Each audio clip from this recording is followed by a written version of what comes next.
It's the closest thing. It's the closest thing we'll get to being at a race. That too. Yeah, world peace. Yeah, go for it. All right, everybody, welcome back to another episode of the Turn 14 podcast. It's just me and Ben today. Matthew's unfortunately busy with work, which is totally fine. We'll Miss you, Matthew. Yeah, we'll send this over to you to watch before we release it. But we just finished wrapping up the Bahrain Grand Prix. What a it was an exciting race. I was pretty I think it was a race through and through. Yeah. From start to finish, it was a pretty good race. But this time it was a little bit special for us when we watched it. Yeah, for sure. We went over to the bar Stout NYC, NYC and by Penn Station in New York City. Which was actually really exciting. Yeah. Honestly. Yeah, it's awesome. Usually when you go to a bar for like sports and things like that, I mean, you get to see, the whole fandom of things, people representing their teams, people are excited about the sport, which again is with me being relatively new to the sport was exciting to see. Not just the younger generation, we ran into some old heads too who were really pumped there early for everything. Yeah. So that was really, really cool to see. It's really cool to see. There's a lot of Ferrari fans for sure. Big Ferrari fans. Yeah. I saw a Williams fan. I saw one Haas fan. Yes. Which was cool. That was cool. That was an exciting race for them. Shout out to Haas. They did great this weekend. Yeah. But overall, it was really, really cool to go and experience it. It was at a decent time. Yeah. Able to watch it with, like-minded people. Super exciting. The energy was super high. So we'll definitely be doing it again. In fact, we have some plans to also maybe, go around and get some people's opinions on things, which is going to be exciting. That's in the works right now. But definitely look forward to doing that. I think it would be cool to kind of see what everybody's thoughts are, how they got into the sport. They're here for a reason, right? They're showing up early in the morning to a bar to go watch. So I think it would be pretty cool to kind of see where everybody is at, different levels, different, we got the diehards, I guess I could call myself a diehard, but we got some of the old heads that were there, which, they've been watching since the Senna days, even before that, which is really cool. I had a really great conversation with a gentleman. His name was David Rose. Shout out to him. He's very open to one thing he mentioned was he really loves to see that the sport is still thriving, from what has been 75 years the sport's been going on, and the fact that you got bars in New York City playing some of these streaming the F1 race, and you have a lot of young people coming by, and it's just keeping the sport alive, the drivers, the fans, all that stuff. And it was really cool to get his perspective on just where the sport was back then to where it is now. And it just makes me think of one day we're gonna be those guys that are walking into a bar, seeing the young generation getting into the sport, and it's awesome. I mean, what I love about it is that you see people from all over the globe, just like the grid. I mean, everyone is just all over the place, and to have everyone be for an hour and a half, 2 hours, to just all be excited about one thing. I think those are goals for life. It's the closest thing. It's the closest thing we'll get to being at a race. That too. World peace. Formula One just so happened to just end all the craziness that's going on. That'd be quite. That was awesome though. It was a good time, and we definitely are going to be doing it. Yeah, for sure. And the cool thing too is that the atmosphere was exciting. People were cheering. You could hear the roars. It was kind of like if you were. It's the closest thing you'll get to going to a race. You get a little bit of a, us going to Miami Grand Prix, obviously that was just a whole other experience on its own. But, going to the bar and having everybody cheering during the overtakes, it's just the energy there was really, really cool. And the atmosphere was awesome, and everybody was respectful. Nobody was getting crazy. And they're actually watching it, because you have to be watching the entire race to come to see an overtake and actually be excited about it. So for them to get excited, they were truly into it. And again, super awesome. Can't wait. I can't wait to do it again. But speaking about the race, let's jump into it. Let's see. Kind of want to go about this maybe a little differently. Okay. Let's start off with just talking about practice overall. I mean, there really wasn't much going on outside of some of the highlights of, everybody was complaining about, Grip. grip levels were like completely low. Um, sand being blown everywhere, which Mhm. doesn't really help. Being at, they're in a desert. Um, there was some really interesting things going on. Everybody was struggling. Yeah. Really odd. Freaking Fernando Alonso's wheel Yeah, situation there's a was, lot of. I mean, that's the beginning of all of the mechanical issues that were going yeah, on throughout the entire weekend. But what's interesting about Bahrain, for the people who don't know, is that this race is actually done at night. I yeah, guess it's just so hot there yes, that they have to do the race at night. But what's interesting is they practice during the day yeah, and they do also at night, which is interesting because the track is at a completely different temperature. It's a different yeah. environment for them. So I don't know what kind of information they're getting Yeah, that out of is really that. interesting now that I think about it.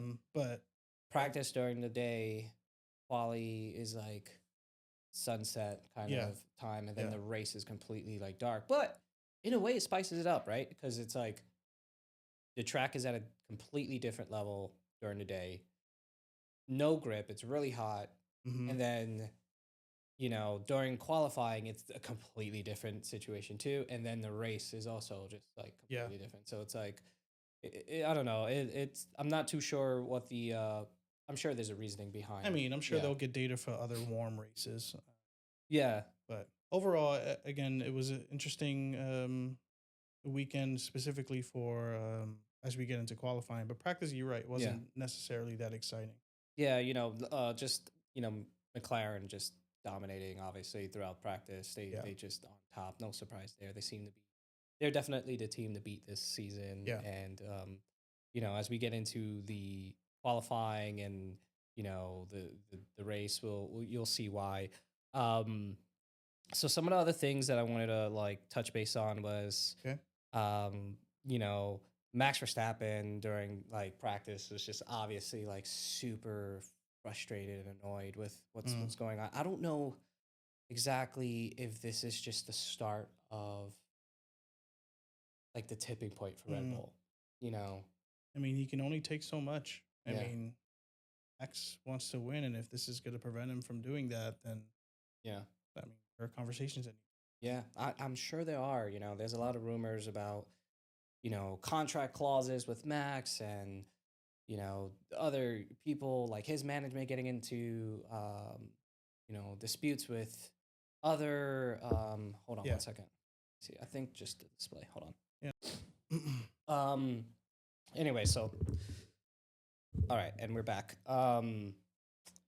Yeah, so there's a lot of like things going on behind the scenes with Red Bull, I'm yeah, sure. So yeah. they got to get it together. Well, was one thing that was exciting about practice was we got some rookies to drive around, which Yeah, was pretty cool. I yeah. think they have to do this a couple times a year, or is it once or twice a year? I don't. Oh, you mean the reserve drivers? Was it the reserve drivers or the rookies? I don't know that they had driving around.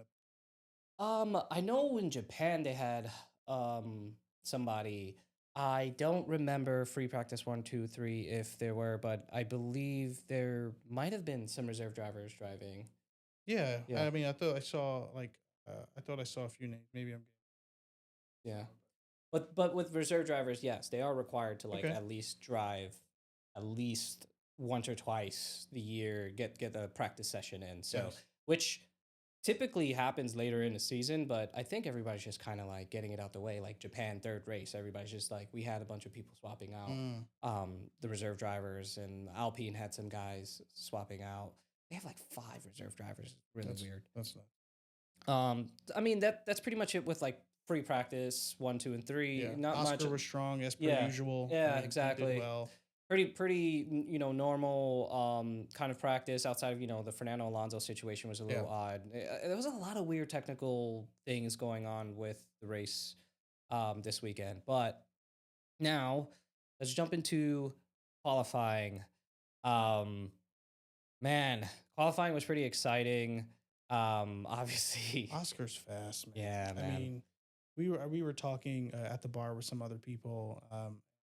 It's a pretty common thought that Oscar's up there for the running. Yeah, I think he's gonna be fighting for Hmm. the drivers' championship this year. I really do think he has the potential to do it, and he is so just cool. Like Yeah. he keeps so cool. Like Matthew said it so many times. Like he's just so like mellow, Yeah. and he doesn't crack under pressure. No, You know, no, he doesn't.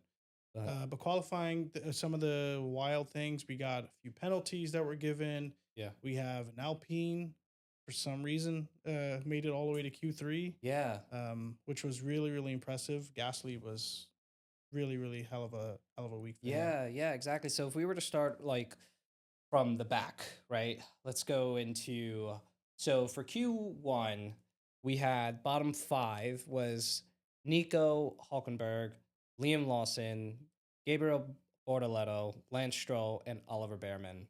Yeah, Um, I think Oliver was just struggling this weekend, but when we get into the race, yeah, he actually did really, really, yeah. really well and managed to get into the points, which I think is pretty awesome. Yeah, I mean, this is pretty normal right now for the bottom, I guess, five.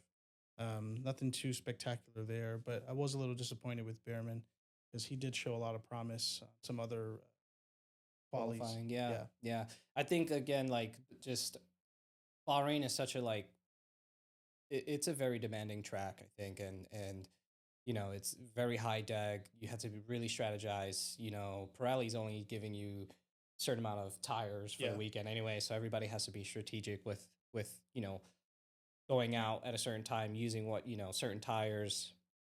Um, Q2, we had Esteban Ocon actually crashed Q2. Did he really? Yeah. I don't remember that. Remember the red flag? Oh yes, Yes. Red yes. flag qualifying. Mhm. So the bottom five for the Q2 was Jack Doohan, Oscar Hajar guy, man. Mm. He's been crushing it so far. But again, I was honestly expecting this way. Like came into this thinking that the rookies might struggle a little bit in Bahrain because I it's thought they were going to struggle in general. yeah, I was anticipating all of the rookies to be the back of the pack, yeah, regardless of what car they were. yeah. But that's definitely not. Yeah, no, Bahrain is definitely like it's not an easy track and it's very technical and has a lot of overtaking, three DRS zones, and I think it's again high deg, very hot even at night, so it's Yeah, a lot of like pressure and physical pressure that these guys yeah. are in. And what he means by high deg for the new ones that are kind of joining this is just the tires degrade pretty quickly. Hmm. A lot of turning. We have to consider like they're going hundreds of miles an hour and they have to be taking all of these turns on some rubber and Yeah, left and right. After a while, those things just get worn away yeah, so yeah, quickly. exactly, and then obviously temperature Oh yeah, of the track too doesn't help. But Pirelli set aside the hardest compound for yeah, the weekend too. yeah. So, but yeah, so we had Fernando Alonso, P13, Esteban Ocon, obviously, Hmm. P14, and Albon, P15. But Esteban Ocon crashing was very interesting because it was during what is it turn two, Hmm. and I think from what I heard, like a gust. Listen, when I know it sounds crazy, but wind Oh, is a absolutely. factor when it comes to like qualifying and when to go out, and also during the race. And I believe either a gust of wind, along with just the way he was pressing on the gas and turning, just all of that together all at once I caused mean, him to spin out and go into the wall. you can see it in almost every single crash. It's a sudden, like something sudden happens, and the car absolutely just loses it. So Yeah, these cars, I mean, if you make a mistake, you for it, yeah, and he yeah. did, Yeah, unfortunately. and has to. But they got it together and was able to put the car back together for the Yeah, race. So, they're used to it already. which Yes. always blows my mind every time there's a crash. Like Yeah. we have to like think about this. They absolutely ruin the car. They have to bring the car back into the garage, fix it up because they have a race in a few hours, Yeah, and exactly. it's insane. I give it to those engineers that that do it. I would love to be like a fly on a wall once they bring that car into the garage and he's scratching his head like, fuck, like what do we do now? Fix this. Yeah. I think that's really I cool. feel like it's kind of like a puzzle in a way, right? It's like Yeah. they know this part, okay, cool, like we have the spare parts, let's just take this whole thing out. Yeah. I don't know. It is fascinating. Yeah. Honestly. I think on F1 TV they do have like some shows like Sam Collins show Mm-hmm. who he goes right into like the details of the actual car and the racecraft of it all. The tech Um, talk, right? the tech talk is Yeah. really really cool. I think Cool. they should do more of that. I want to see like what happens after a crash. Yeah. Maybe they may reveal too many things, Yeah. but Maybe that's why they don't do it. maybe they should at least film them, keep them safe until next year when everything is changed and they can actually show us. Because I think it's really interesting for the people who are like interested in that piece of it all. Yeah, no, and people. One thing I want to also point out with Formula One is how much the safety has just been like the difference between back in the day crashes and drivers Mm, either unfortunately passing away or getting hurt very yeah. injured really bad, and where we're at now where people are going in a wall 50 G's walking away from Oh yeah. Esteban Ocon spitting out walking away Yeah. safe. It's just crazy just how much the technology, how much advanced these cars are in terms of safety Yeah. overall, And I keeping mean those guys safe. even the cars are safe too, but also I think they've really taken the tracks to be a little bit Yeah. more safe and adding a lot of like runoff, Yeah. walls that Yeah, are yeah, the super tire soft. walls, yeah. And it's funny cuz past there was a really bad crash that happened years ago with Grosjean during one of the the Bahrain Mm. Grand Prix where he went into a rail and the car split in half, Oh caught yeah. on fire. It's on Drive to Survive if you guys want to go see that. But it just so happened to be a Haas car Yeah. again, so they're used to Yeah. this. But he walked away unscathed and little burns and whatnot. But again, shows just how safe these cars are. Um, anything from Q2? Oh, one thing that happened. Oh yeah. Yeah, that I think Mercedes jumped the gun on was you're not supposed to leave the garage under the red flag, and I think they just got out a little too soon Mm-hmm. waiting, which caused Kimi Antonelli and George Russell to get just one grid penalty. They just Yeah. went down where they ended in Q3. So FIA really they had a weekend. yeah, They were throwing penalties left and right. yeah, warnings, black and white penalties. flags, Yeah, all it that was, kind of stuff. nuts. Yeah. So our top 10, starting from the bottom, was Yuki Tsunoda. Oh, I don't know what to say. The only thing I can say is that Max wasn't too far. No, Wasn't he too far wasn't. from him. So that may be a saving grace, but It is his second. Listen, it's his second race with a Red Bull. The car, as we all know, is not an easy car to drive, and he was Yeah. able to get into Q3 yeah, in a yeah. Red Bull P10, and like I'll give him props. Honestly, I was impressed. I was hoping that Yuki Tsunoda was gonna He made it to Q3. he made it to Q3. Yeah, made it to exactly. Q3, And which- he's in P10, so it's not That's a bad. win. Yeah, exactly. That's a win for Red Bull at this point. Exactly. Yes. Exactly. Exactly. And then so it's Yuki Tsunoda, Lewis Hamilton. Lewis Hamilton, man, I hope everything's okay with him, but it's just been really, really like discouraging to see some of his like interviews lately. Yeah. I don't know what it is. I don't know if it's just I feel like he's in his own head. I would be too. Yeah. He came into Ferrari. Again, he knows that everyone is expecting so much from him. Yeah. And right now he's not delivering. So I would feel like shit too. Yeah, yeah, of course, yeah. But I mean, the self awareness is there, and Yeah. and I think, the post race interview he mentioned something. I don't know if it was after I think it was after the race. Setup wise, him and Charles Leclerc were going in different directions. I think he's now realizing, okay, like if we're gonna do a certain setup, let's keep that setup throughout the weekend. I'm driving the car. I've been so used to driving a certain car a certain way for so long with a certain team. I gotta like reset the way I drive this car. You Hmm. know, I'm using different brakes. I'm like, I've never had to do engine braking before. You know, all these kind of things that he didn't do in the Mercedes car that he's been driving for so long. That Ferrari is completely Yeah. different. And I think it's just him wrapping his head around that and just kind of getting used to that. Because I think where Lewis is lacking is in qualifying. He does great during the race. Hmm. Um, but if he could get the qualifying in, man, I think he'll be Yeah. fighting up You're there for right. He sure. does do great races. He gained a few spots.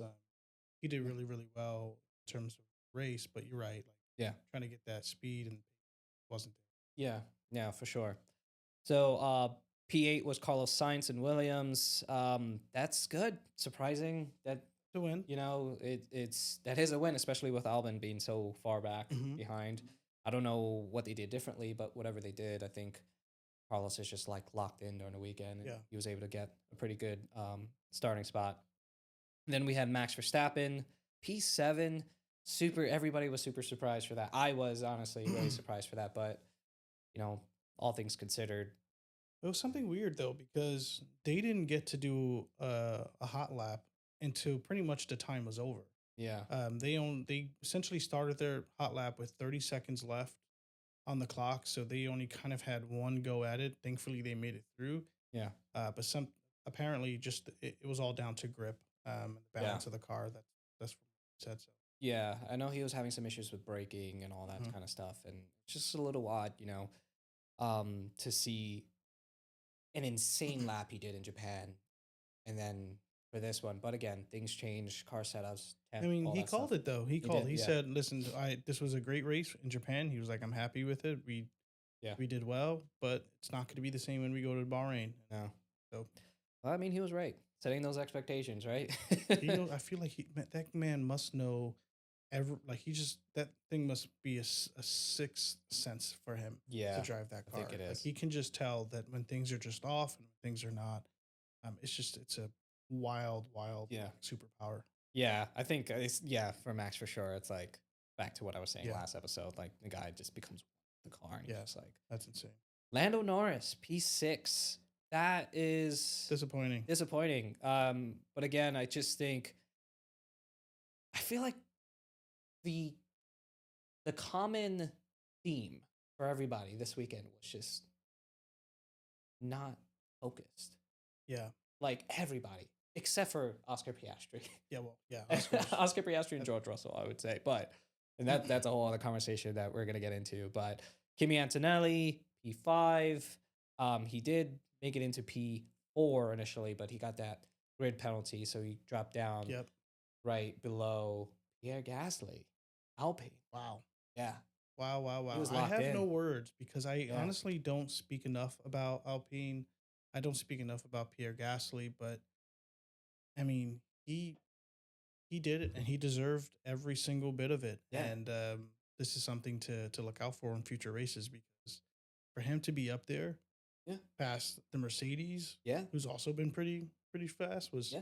really really impressive. So shout out to Pierre. He's the That's team really leader good. for Alpine, and he's really showing up, and he's definitely stepping into that leadership role with them and trying to push them in the right direction. But again, this is only one race. He did well in qualifying, and again, it's just like I feel like again going back to what I was saying, locked in. Pierre Gasly Yeah, is locked in that weekend. Oscar Piastri, George Russell. yeah, Now we have George Russell, P3, initially qualified P2, but with him and Mercedes letting them out of the garage right. during the red flag, they got that one place grid Yep. penalty. So now he started P3 behind Charles Leclerc, which was exciting Hmm.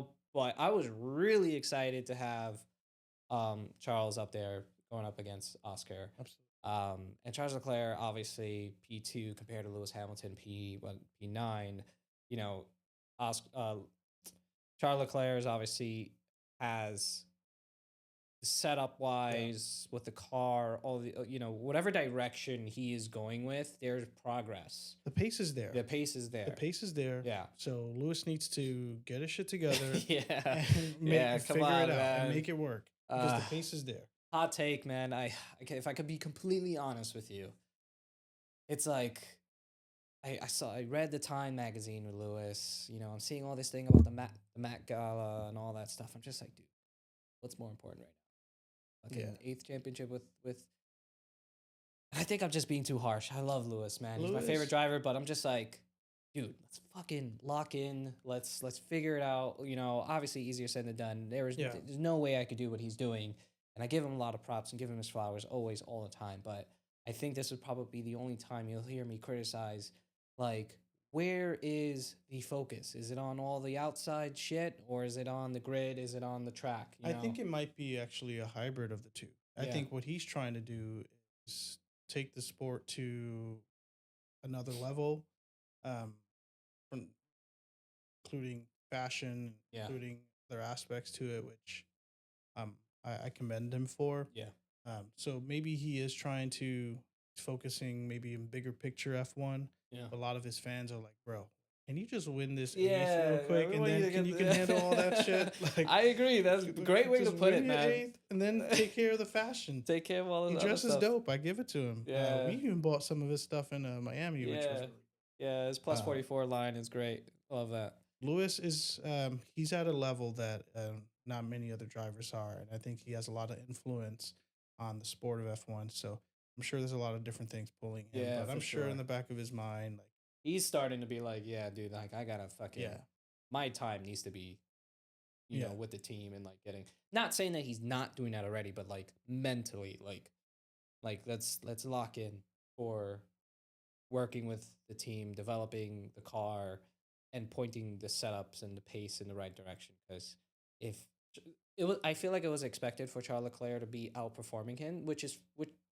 fine. Like he's been with the team for a lot longer, all that kind of stuff, and obviously he's used to the car. But I'm really hoping.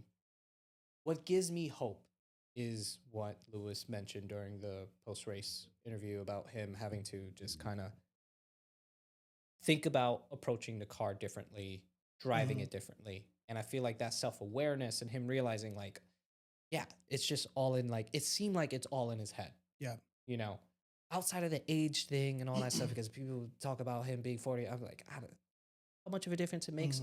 I don't know. Yeah. You know, obviously when you're younger, you're like Kimi Antonelli and all these other Ollie Behrman and all these guys that are like little freaks on the car, you know, because they're super like hungry. Yeah. But, you know, hopefully Lewis will things change. make it happen. I think he will bounce back for sure. I think so. Yeah. And then P1, Oscar Piastri. What a Mr. Consistency. That man is fast. Iceman. He really is. Everyone else, we're tires low. I'm sorry, grip is low. Like struggling here, we're struggling there. Yeah. And Oscar Piastri just comes and whips out the fastest lap. Yeah. Ahead of Lando. Yeah. Yeah. I mean, again, at the bar, some guy in a McLaren shirt goes to me. He goes, "Everyone's looking at Lando and Verstappen for the championship, but no one's looking at Oscar." I mean, now people are looking at Oscar, but I've said it since last year. That boy can drive. He is definitely in the running for 3 points behind Lando right now in the championship. So and it comes down to that same point that I mentioned earlier, where it's going to get to a point where we're going to have a race where a decision needs to be made as we get closer to the end of the season and points are super close. Yeah, who are they going to choose? And the little mess ups that Lando keeps doing, you know, we'll get into that too. Like, you know, all right, we're going into the race now. I made a point a couple episodes ago where Lando's really starting to, like, you know, be calm under pressure. But this race is like, at least the beginning, man, it's like the small things is what's going to cost him the freaking silly title. The silly things, you know? So now we're jumping into the race. You know, so we have Oscar, you know, Charles Leclerc, George Russell. By the way, in the bar, it was super exciting. It was like you could hear like everybody's just getting really, really excited. And then the race starts, and then out of nowhere, Lando Norris is almost P3. Yeah. Right? He's like ahead of almost everybody that was like, up there. he just skipped so many people. How the hell did he get up there? Exactly. And it turns out that he kind of messed up a little bit, got trigger happy, and just kind of rolled a little bit right before the lights went out, and then started his race. And but you know who definitely didn't miss that? Max. Max pointed it out. Yeah, Max was quick. Yeah, exactly. To point that out. Max was quick to point it out, and there was some good overtakes happening between Lando Norris, freaking Lewis Hamilton. It was really exciting to see that happen because I love the wheel to wheel racing. The race, there was a lot going on. We had some crashes between who was it? It's Carlos Sainz and was it Kimi Antonelli? I believe so. Yeah. It's one of them, but I just remember seeing a giant hole in the side of Sainz car. Which he had to retire the car actually. Yeah, he did, which caused a safety car. One thing I want to mention that I feel like somebody that doesn't get enough flowers that should have won driver of the day was George Russell. Yeah. Yep. That man, I don't know. They called him the tire whisperer. Because he was the only one on softs towards the end of it, right? Or and he at made least them, one of the he few. made them go long. Like he while everybody was switching to mediums, I get it. I think, the rules are, if for the newer people that are starting to watch, you're supposed to pit at least one time, and you're supposed to change the compound. So, Bahrain being a high deg track, we all knew it was going to be a two-stopper. I called it last episode. Yeah. Historically, it's a two-stopper. So people were starting on softs, some started mediums, and Ferrari happened to go medium, and then hard. The only reason there's 3 compounds in that is because there was a safety car that came out, and I think the safety car coming out was more of a track hazard with Carlos Sainz situation that happened. But we'll when we roll it back, we'll get back into that. But George Russell, tire, Mr. Consistent, the tire whisperer, or whatever. Tire whisperer. There was a lot going on. There was at one point we were at the bar, randomly he drops off the thing, and I don't know if that has to do with like the TV, like all F1 I know, TV stuff. I think there's a lot of different things, and I was seeing online that people are kind of upset and disappointed with the quality of production coming from F1. I mean, his transmitter or something was off, so you couldn't really see the times, and then everyone's times were not being updating real time, and then at some point later in the race, DRS was not working. There was a lot going on. Red Bull stopped. Something's wrong with their pits. It was just, there was a lot of like weird technical things that were happening. Maybe the Red Bull thing is more of a track situation. Stuff, but from a viewer standpoint, it was really, really frustrating because we're all looking at that to see what's going on. For sure. The Red Bull pit stop stuff, for those that didn't watch, something about the lights, like you can't go until you get a green light. And for some reason it just wasn't going off for Max at the first time, and then the second time they also messed up on the front, right? Well, so I think it happened once to Max, the light situation. It happened once to Yuki, I believe. And then they just messed up on like the front right tire on Max's. It was just a really bad weekend for Max and Red Bull. Red Bull needs to put this one away and come back with a more positive kind of look at it, because it was not fun.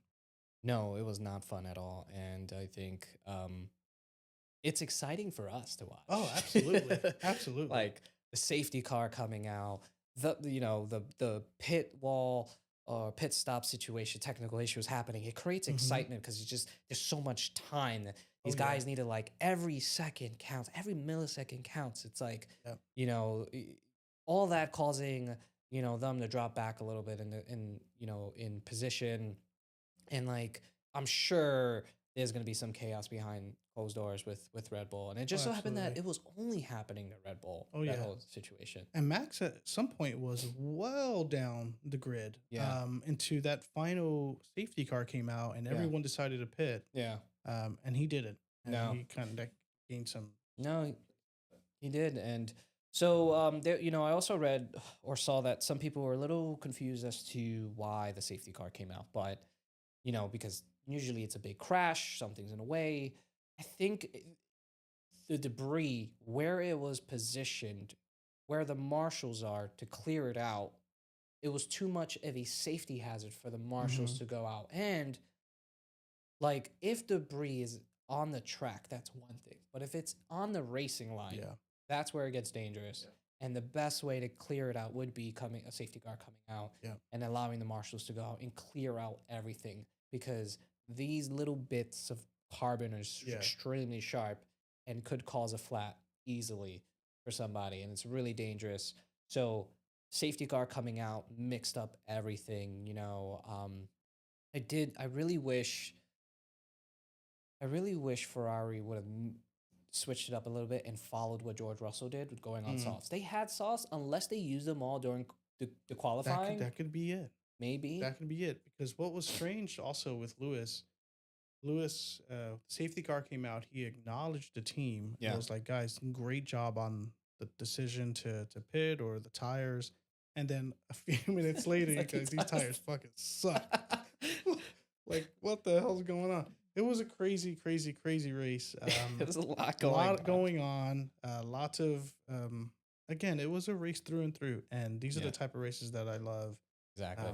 And especially when you can get a safety car in, that always just makes this thing. Yeah. And then when, you know, and that happening, and also like, again, my driver today, George Russell, man, because he stood calm. His whole entire dash on his car was like going out. Yeah. Like his transmitter went out, his DRS button was like not opening, so the Mercedes pit wall had to like manually figure crazy. out. You know, it's fascinating to see the technology, like how they're able to like update wirelessly. Like, and then, you know, okay, cool, we fixed it for you, click this button, and then you're able to like use the DRS. Like, you can hear them on the radio. Oh, I just hit a bump. Can you check that out? And they'll, yep, no problem. And they'll like go and find out exactly what the hell that was. Cool. That's so really, cool. Really cool. I find it fascinating. And, you know, with his dash going off, he doesn't know what gear he's on.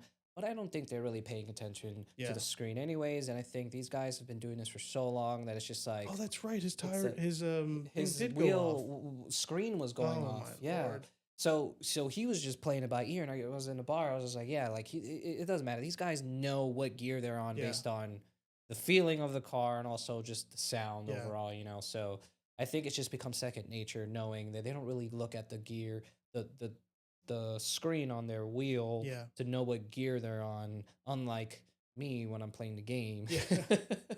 Again, F1, this is a note to you. I think you should really go into the tech things a little. You're not doing so already, planning. Yeah. Because I would really be interested to watch, like, just from the engineering point of view. Yeah. Like, what if there was a camera to see, like, what the engineering team is doing? Yeah. Maybe on one of those screens that'd be pretty cool. That'd be pretty cool. Yeah. And another thing with George Russell is that when they did the update, sounds good. It's like updating your iPhone, but just a lot faster.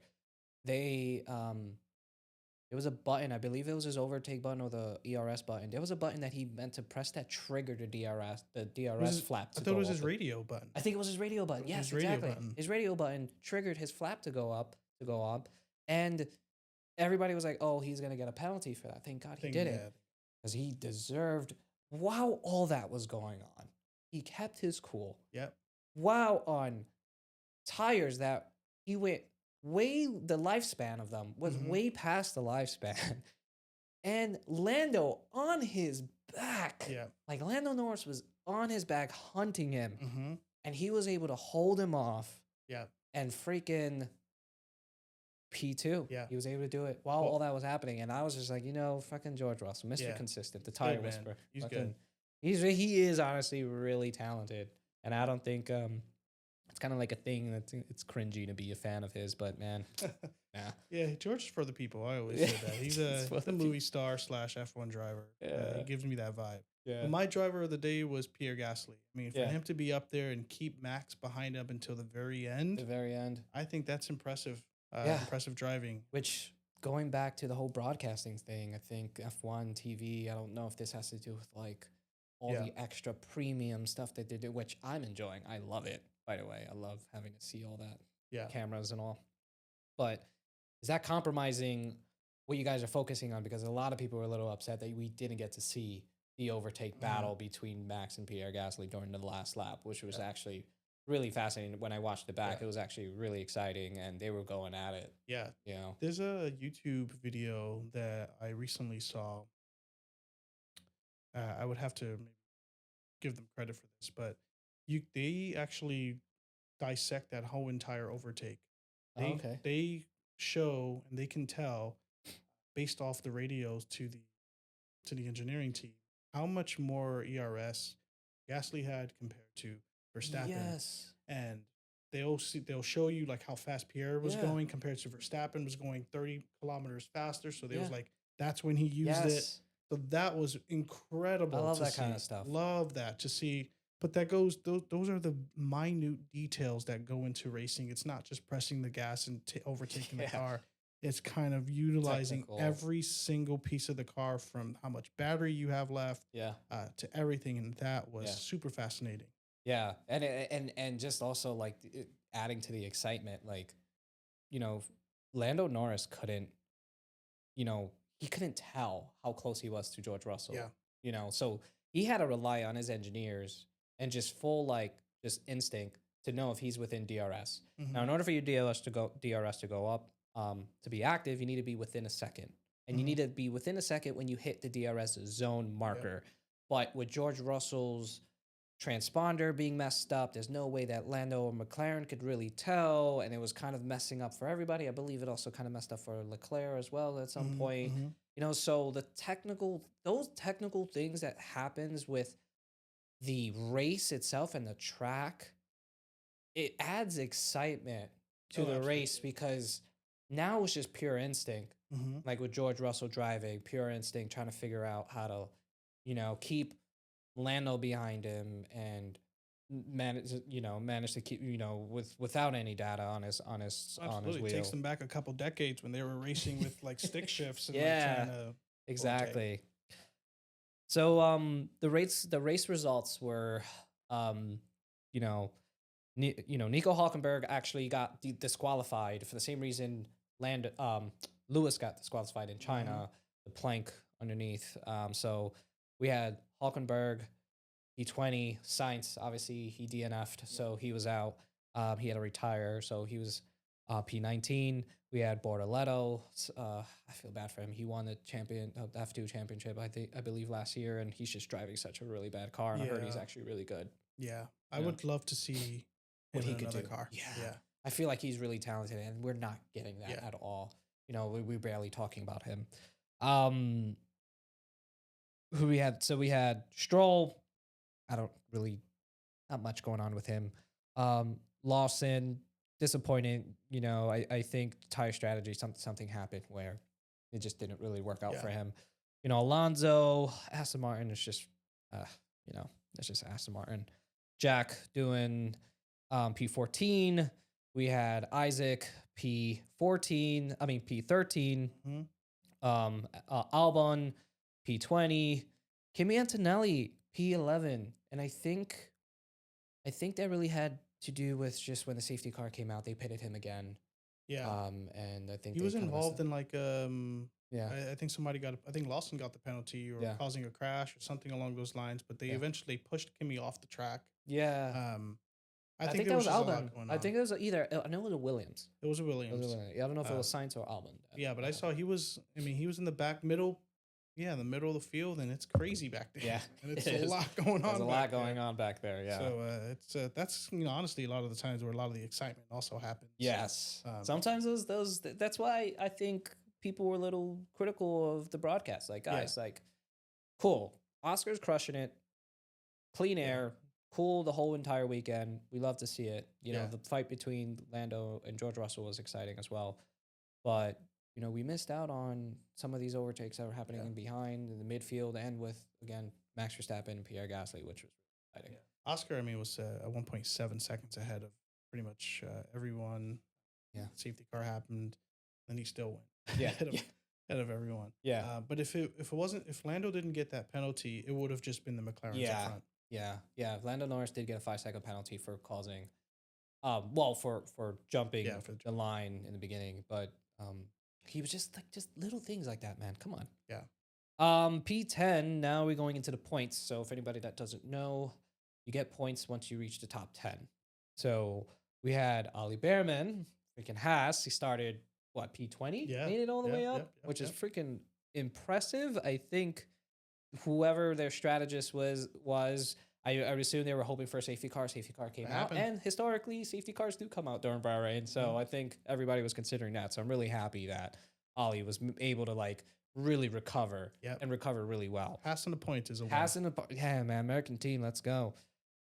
Yuki Tsunoda, first points for Red Bull. I'm really excited. All things considered, we know the car is very difficult to drive. Yuki did really well. I'll give him his props, man. It's not an easy car to drive, but I think Red Bull made the right decision to put him there because it's just progress so far. And I think moving into the season, he's just going to continue to get better and better and more comfortable with the car. So I was hoping that Yuki was going to perform really well this weekend because there's such a big spotlight on him with the way they handled the switch and him coming in now. So shout out to Yuki. He did great. We had Ocon, Haas, made it. P8. Double points for Haas, which is great. Love to see it. We had Pierre Gasly, P7, who got overtaken last minute by Max Verstappen, P6. Lewis Hamilton, P5. I'll take it. Heck yeah. From P9 to P5, this is what I'm saying. His pace during race is great. I just think he just needs, and I think he admits it too, he just needs to get it together during qualifying. I feel like he will be fighting up there with Leclerc, maybe with Mercedes. I don't know yet about McLaren. I think McLaren's just going to continue to be P1, P2. Yeah, McLaren's. But unless something crazy happens in Miami where things switched around like last year. And we also have the Saudi Arabia Grand Prix coming up too. So I think with the clamping down on the little mini DRS thing, I think they're supposed to get rid of that completely soon. But, let's see what happens. I'll take a P5 for Ferrari. P4, Leclerc. Yeah. Great. I love to see that. He did a really, really good race this weekend as well. And we had Lando Norris, P3. This is Paul. The podium. We had Lando Norris, P3, George Russell, P2, and then Pierre Gasly, P1. Oscar Piastri. Sorry. I would love to see Pierre Gasly. Sorry, we talk about Pierre Gasly so much, but I keep listening to that Italian broadcaster, the commentator. Oh my God. What's his name?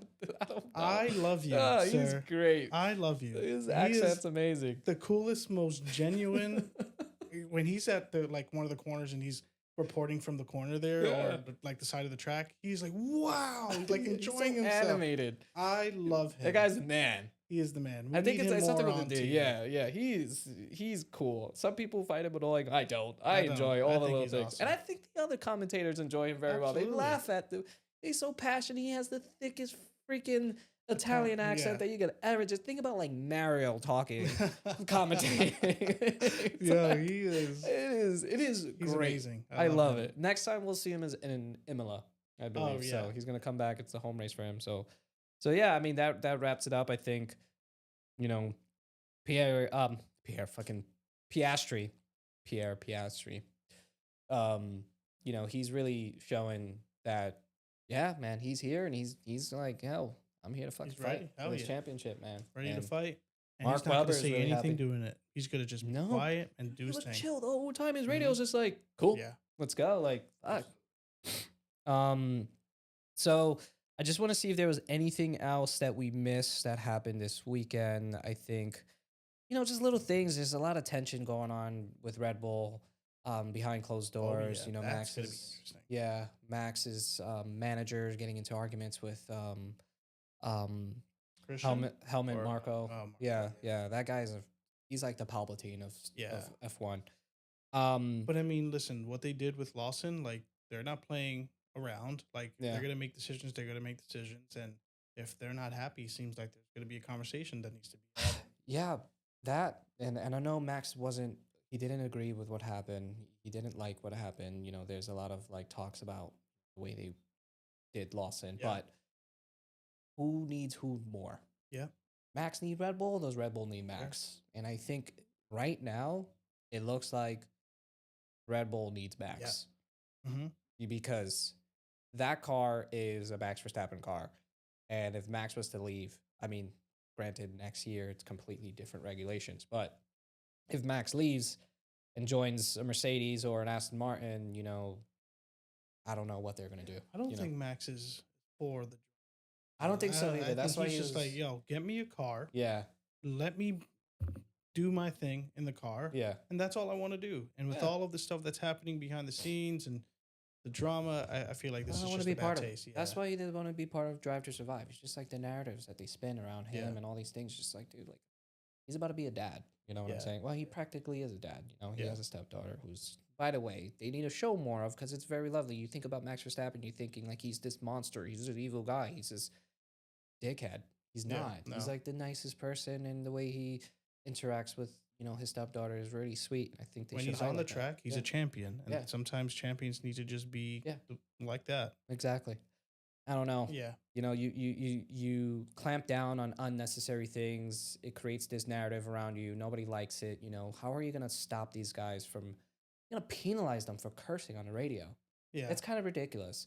And it's like these guys have so much adrenaline going on. They're hot. They're G forces. They're Yeah. in the car for 2 hours. They're battling. You know, their life is on the line. Yeah. And if God forbid they curse, you want to penalize them and give them a penalty for that? That's kind of ridiculous. Yeah. You know? Well, I hope something changes. I hope something I changes mean, it's too. going to really require the drivers to all come together and the teams to all to come together to be like, hey, We need Sebastian Vettel. He needs to be the FIA president. And people who know who Sebastian Vettel is, he always is always for the drivers, and he Yeah. understands. And I mean, he's a world champion Yeah. himself, 4 titles, and you know, he long time ago, there was some criticism that they used to do these post race like panels. I Mhm. think I guess interviews are the same thing where they were getting on Lewis Hamilton for cursing out like Max during the radio, and he kind of stepped in and was like, "Listen, guys, if we were to mic up any of these football players, Yeah. any of these baseball players, and you were to hear the shit Mhm. that they say, I don't think it's fair Yeah. for you guys to be criticizing and highlighting Mhm. the shit that they say in the radio when you're not in their position. Yeah. And we don't do that for any other athlete. And so then throw it on Netflix and they're just cursing all over the place. Like, I just don't exactly. get it. Exactly. So I think there just needs to be some more grace with the drivers and just just come on. It's Yeah. a little extra, like you may not like cursing, but everybody else does. So well, anyway, so that was pretty much the Bahrain Grand Prix. That's everything that I could remember and think of. It was a true race. It was a good race. What I'm excited for is next week. Hmm. We have the Saudi Arabian Grand Prix, which is not a forgiving race, Mhm. not a forgiving track.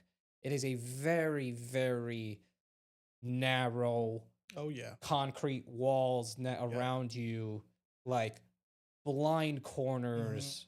If you mess up, it is brutal. Yeah. If you mess, and I think this is where we're gonna see the rookies Mhm. really come into play and see how well they do in a track that's like complete opposite of Bahrain, where there's no like Bahrain has a lot of runoff. Oh, yeah.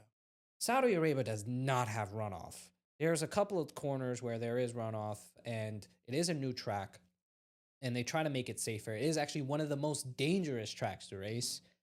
There was a really bad crash that happened a couple years ago with Mick Schumacher, who's Michael Schumacher's son, with Haas, Mhm. and it was really bad. Yeah. Like if you were to watch the video, but again, the cars are pretty safe, and he walked away okay. But I'm excited to see what happens with the rookie drivers this race. I feel like it's really going to test their instincts with going into these corners with full confidence. On the game is one of the hardest tracks I say to race because you kind of have to trust that you're turning and you're not going to hit the wall, you know. So it's really going to test the drivers. This is the one with the super long straight. Yeah, a DRS, like it has actually a DRS on the left hand side. Yeah, it has a DRS zone where it's kind of like curved a little bit too, you know. So that's also really exciting, you know. So there's a lot of drama that happened years ago with Lewis and Max when they were fighting for the championship at this race, and you know, I think this is gonna be really exciting to see. I more excited to see the rookies and how they performed. Well, this is going to show like the experience of the drivers, and this is going to also solidify who you can anticipate doing well and later in the year, just based off of just the technical aspect of this, course. Yeah, exactly. Definitely 100%. I think again, it all comes down to confidence in your abilities to like just there's a I don't know how to say this, guys. I'm saying it. I can't say it enough. There's a lot of blind corners. Yeah. And that is, it's dangerous, you know? So, which is for fans exciting. It's for us, you know? We're not the ones putting our lives on the line, but we're watching it, you know? And I'm excited to see what happens. I guess we could go into some predictions. What do you think? Sure. What are your calls? Let's see. I mean, it's easy to say McLaren's are going to be up front. I think where the third piece comes into play, it's now between either Mercedes or Ferrari. I'm going to go Mercedes. Mercedes? I'm going to go George Russell again. Yeah, I think George Russell is going to do this week, this next weekend. I think that's a good call, actually. I'm feeling I'm gonna call somebody outside of like McLaren because I have a feeling it's Piastri over Orlando, but I have a feeling George Russell too is gonna be up there. But I have a feeling also Leclerc is gonna put in a good pole position. Couple races back to back, he's did pretty well. He's doing pretty good, And then during the race, you know, we'll probably get a couple yellow cars, some safety cars coming out. You know, let's see what happens. I mean, it's historically, I think last year too, there was a safety car. So safety cars are fun, guys. It's always it mixes up everything. Fun. So let's see what happens. And I think you know, we'll keep you posted on the interview stuff, see how that goes, and if you have questions for us, I mean, just throw them in our DM us, throw them in the comments, whatever you want to know. I mean, we're happy to try and find the answer for you. But it's I know there's a lot of new people that are getting into the sport, and I've been there. I kind of still am there. You've been there, and it's fun to just get an understanding of the sport. So when you are watching, just excited as all of us. Yeah, exactly. So that's it for now. I look forward to next weekend. It's going to be exciting, and we'll see you on the next one, guys. Follow us. Turn 14 podcast. Turn 14 podcast. Click all the buttons. TikTok, you know what to do. Instagram, YouTube, we're everywhere. Spotify and Apple podcasts as well. So cool. We'll see you on the next one. See you guys. All right. Take care, guys. And then on the radio, it's like, you better get me this right now. I need it right now. Don't